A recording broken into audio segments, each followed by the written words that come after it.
오늘 우리에게 주실 하나님의 말씀은 역대상 17장 1절에서 4절 말씀입니다.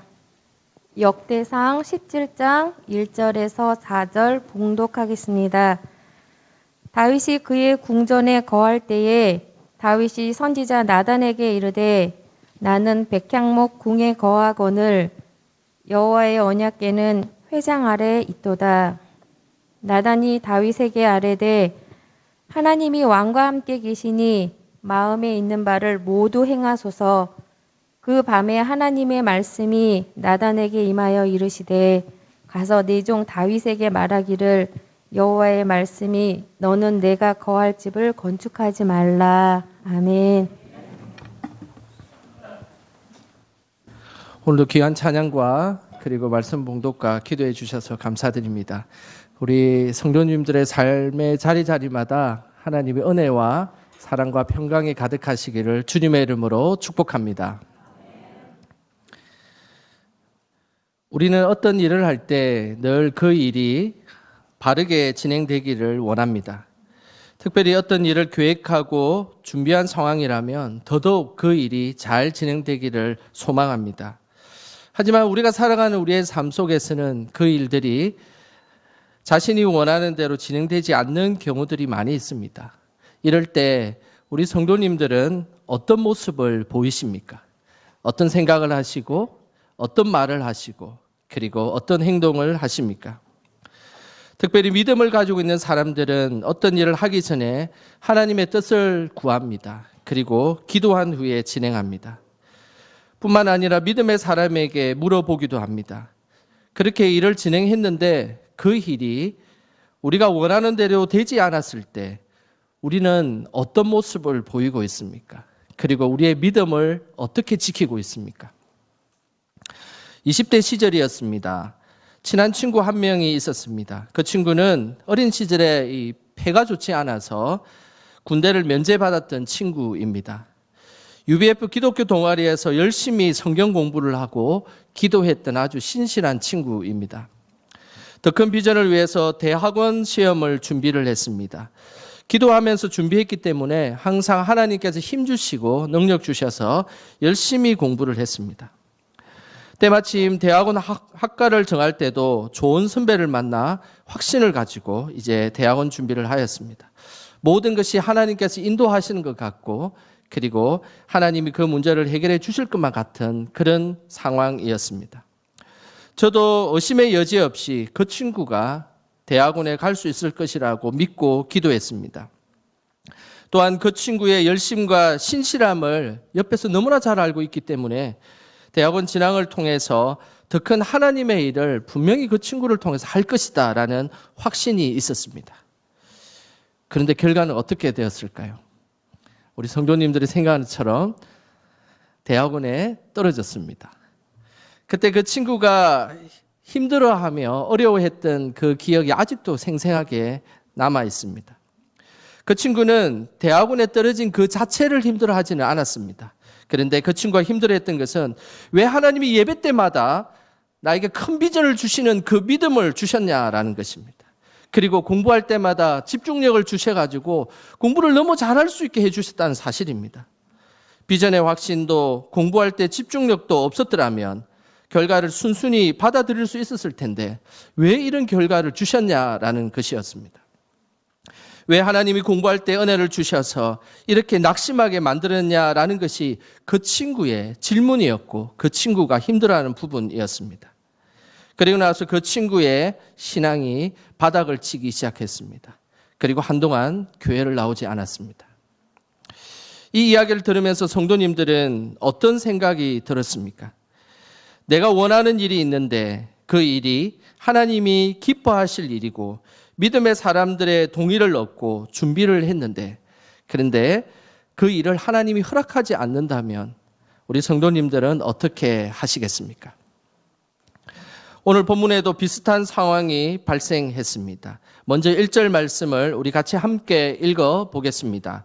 다윗이 그의 궁전에 거주할 때에 다윗이 선지자 나단에게 이르되 나는 백향목 궁에 거주하거늘 여호와의 언약궤는 휘장 아래에 있도다. 오늘 이 본문의 배경은 다윗 왕의 중반부 통치 시간입니다.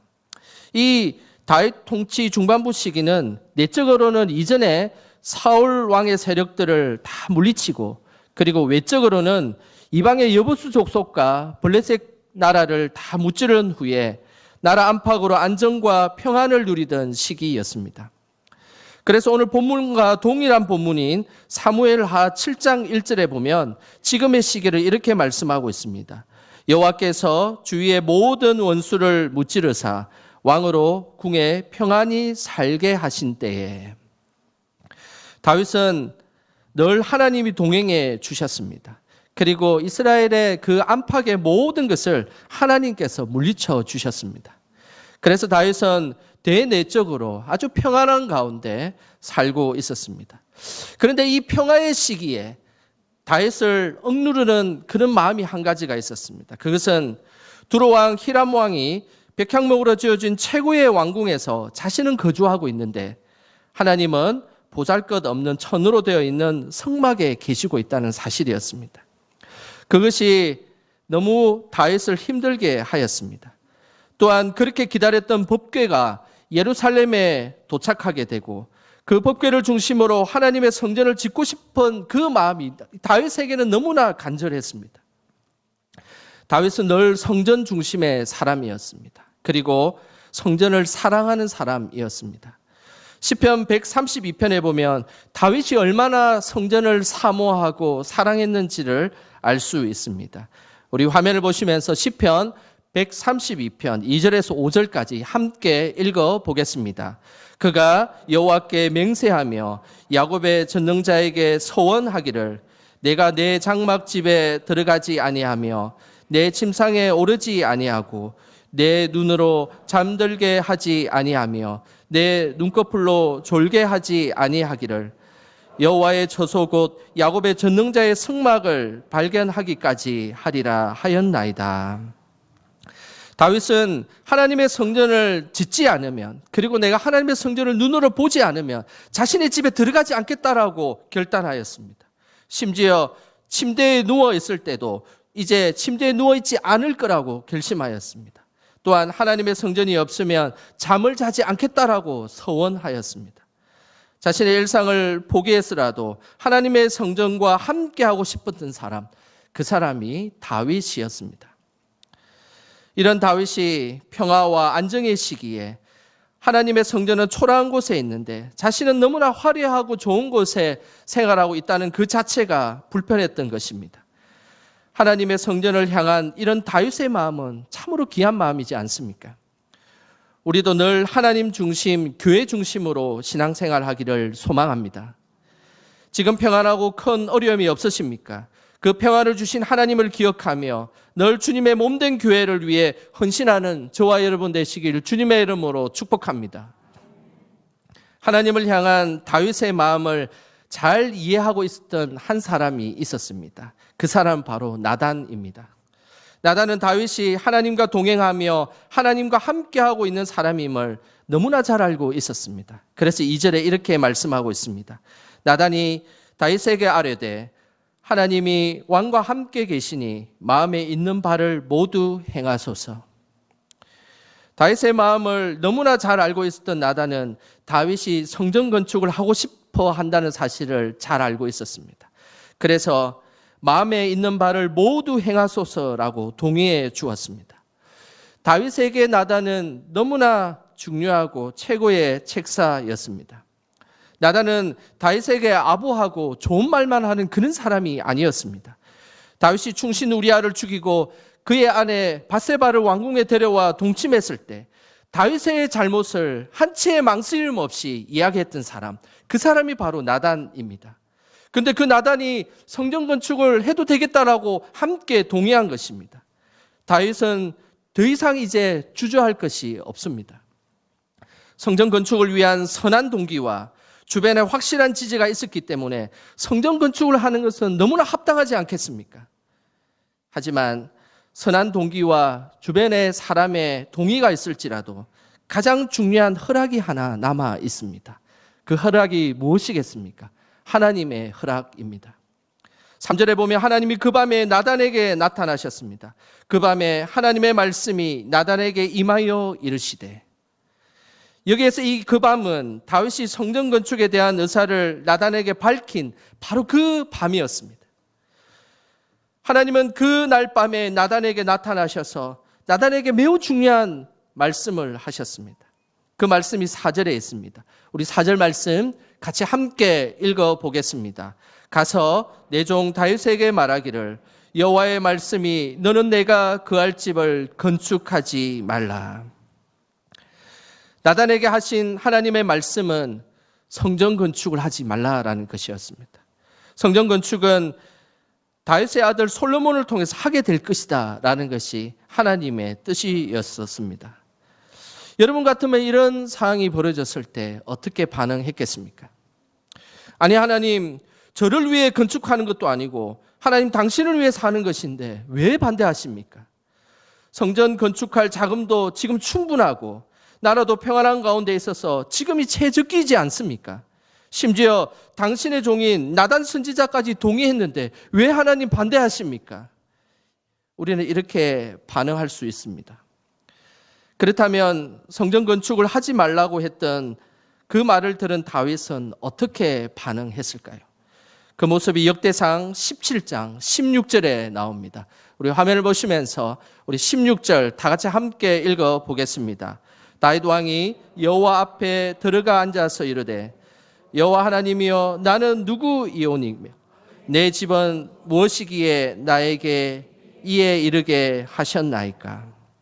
성전 건축을 하지 말라는 하나님의 말씀을 들은 후 다윗이 한 행동은 여호와 앞에 들어가 앉아서입니다. 다윗은 기도의 자리로 나아갔습니다. 다윗이 정말 하나님의 위대한 왕이고 그리고 하나님 마음에 합한 왕이라는 것을 알 수 있는 것은 바로 이 모습 때문입니다. 자신의 의견이 관철되지 아니했고 그리고 자신이 선한 의도들로 받아들이지 아니했지만 그 순간에 분명히 하나님의 뜻이 있을 것을 알고 묵묵히 여호와 앞에 들어가 앉았다는 사실입니다. 다윗이 나아간 기도의 자리는 단순한 기도의 자리가 아니었습니다. 성경은 여호와 앞에 들어가 앉았다라고 말씀하고 있는데 여기서 들어가라라는 이 말은 히브리어로 와이야보라는 단어를 씁니다. 이 와이야보라는 이 단어는 하나님의 임재 앞에서 세상과 구별된 장소로 깊숙이 그곳에 들어갔다는 말입니다. 자신이 원하는 대로 되지 않았고 그리고 힘든 일이 있을 때 우리는 이 사람 저 사람 찾아가며 원망하고 따지고 거짓 소문을 내고 있지 않습니까? 그러나 다윗은 차분히 하나님의 임재 앞으로 들어가 앉았습니다. 그리고 그곳에서 잠잠히 하나님의 음성을 들었습니다. 이 모습이 하나님께서 원하시는 믿음의 모습입니다. 다윗이 하나님께 칭찬을 받고 하나님의 마음에 합한 자라고 인정받는 것은 자신의 문제에 대해서 깊은 하나님의 임재 속으로 들어갔기 때문입니다. 다윗은 자신이 잘못했을 때도 늘 하나님 앞에 기도하였습니다. 다윗은 뜻대로 일이 진행되지 않을 때도 하나님 앞에 기도했습니다. 이 모습이 위대한 모습입니다. 어떤 일을 내가 원하는 대로 하고 내 마음대로 일이 진행된다고 해서 그것이 위대한 것이 아닙니다. 늘 자신의 부족함을 알고 하나님 앞에 기도의 자리로 나아가는 모습, 그 모습이 위대한 모습입니다. 기도함을 통해 위대한 모습으로 살아가는 저와 여러분 되시기를 주님의 이름으로 축복합니다. 정한신이라는 분이 쓴 일상기도라는 책이 있습니다. 지난 금요일에도 이 책의 일부를 나누었는데 오늘도 이 책의 다른 부분을 함께 나눠보려고 합니다. 이 책은 일상의 사소한 부분을 놓고 기도한 책입니다. 그 내용을 보면 아이들을 돌보면서 드리는 기도, 설거지를 하면서 드리는 기도, 자동차 점검을 받으면서 드리는 기도와 같이 우리의 아주 일상의 사소한 것들을 놓고 기도하고 그 기도문을 쓴 책이 바로 일상기도라는 책입니다. 깊은 일상의 삶을 기도로 성화시키고 싶은 그런 마음이 있으시면 이 책을 한번 사서 읽어보시기를 권유합니다. 이 책의 기도문 중에 일이 뜻대로 되지 않을 때 드리는 기도라는 기도문이 있습니다. 제가 한번 읽어드리도록 하겠습니다. 잘 들어보시길 바랍니다. 일이 뜻대로 되지 않을 때 드리는 기도. 하나님, 일상을 살아가다 보면 일이 뜻대로 되지 않아 속이 상하고 마음이 어려워질 때가 있습니다. 사무실에 출근했는데 인터넷이나 장비가 말을 듣지 않아서 일을 할 수 없는 경우도 있고, 오랫동안 준비한 일의 결과가 좋지 않은 경우도 있습니다. 기다리고 있는 소식이 오지 않아서 애태우는 일도 있고, 사업 파트너가 거래처와 의사소통이 잘 되지 않아서 피해를 보는 경우도 있습니다. 하나님, 우리가 이렇게 일상 속에서 뜻하지 않는 어려움에 봉착할 때도 당신은 우리와 함께 하심을 믿습니다. 그리고 때로는 이런 상황들 속에서 우리를 건져주기도 하시고, 때로는 우리로 이런 상황들 속에서 훈련받게도 하신다는 것을 믿습니다. 그러하기에 일이 뜻대로 되지 않는 상황도 당신 안에서 온전히 살아내야 할 시간임을 마음에 새깁니다. 어려운 중에도 당신을 바라봄으로 인내하게 하여 주소서. 잘 풀리지 않는 문제들을 놓고 걱정하기보다 오히려 기도하게 하여 주소서. 그래서 조바심을 내기보다 오히려 차근차근 문제를 바라보고 길을 찾아가는 지혜를 얻을 수 있게 인도해 주시옵소서.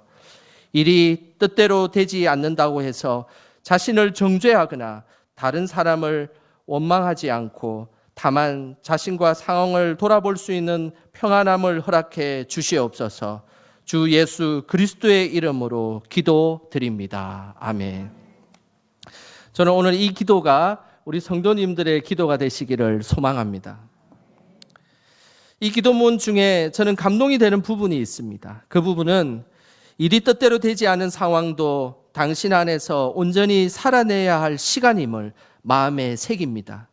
잘 풀리지 않는 문제들을 놓고 걱정하기보다 오히려 기도하게 하여 주소서. 이 부분입니다. 참으로 감동이 되었습니다. 우리는 살아가면서 일상의 일들이 우리의 뜻대로 되지 않을 때가 있습니다. 그때에 그 시간은 우리의 연단의 시간이며 우리가 온전히 살아가야 할 시간임을 기억하시길 바랍니다. 그리고 뜻대로 되지 않는다고 삶을 아무렇게나 살아가지 않기를 바랍니다. 꼭 기도의 자리로 나오시길 바랍니다. 그 기도의 자리에서 우리 하나님은 놀라운 은혜로 우리를 덧입혀 주시고 하나님의 뜻을 보여주실 것입니다. 다윗은 자신이 원하는 대로 되지 않았지만 기도의 자리에서 매우 중요한 하나님의 뜻을 발견하게 되었습니다. 17절입니다. 우리 같이 17절 말씀 같이 함께 읽어 보겠습니다. 하나님이여, 주께서 이것을 오히려 작게 여기시고 또 종의 집에 대하여 먼 장래까지 말씀하셨사오니 여호와 하나님이여, 나를 존귀한 자들같이 여기셨나이다. 다윗은 하나님이 자신의 의견과 자신의 뜻을 거절한 것이 자신을 무시한 것이 아님을 알고 있었습니다. 그래서 나를 존귀한 자들같이 여기셨다라고 고백하고 있습니다. 다윗은 기도를 통해서 하나님이 자신의 의견을 무시하고 자신의 자존심을 상하게 하는 것이 아니라 오히려 나를 보배롭고 존귀한 자로 바라보고 계신다는 사실을 기도를 통해서 깨닫게 된 것입니다. 이 사실은 매우 놀라운 사실입니다. 누군가가 우리의 의견을 거절하고 받아들이지 않는다고 해서 우리 존재 자체를 거부하는 것은 아닙니다. 이 사실을 알고 있어도 우리는 그 거절에 대해서 너무나 쉽게 상처받고 힘들어합니다.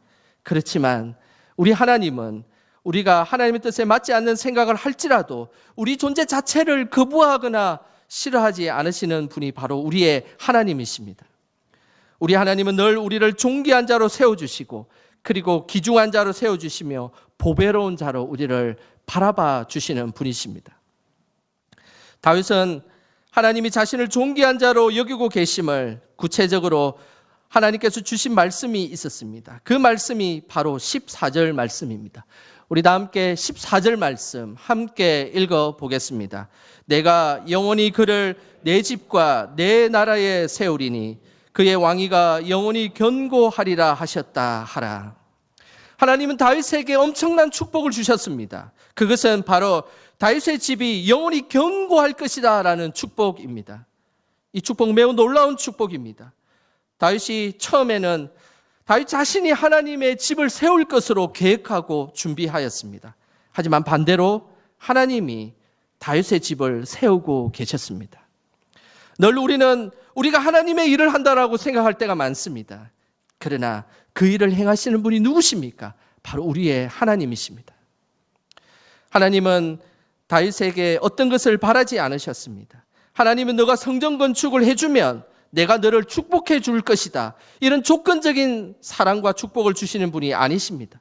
그것과 상관없이 오히려 하나님이 벌써 다윗에게 축복할 것을 계획하셨고 준비하셨고 우리에게 주신 것입니다.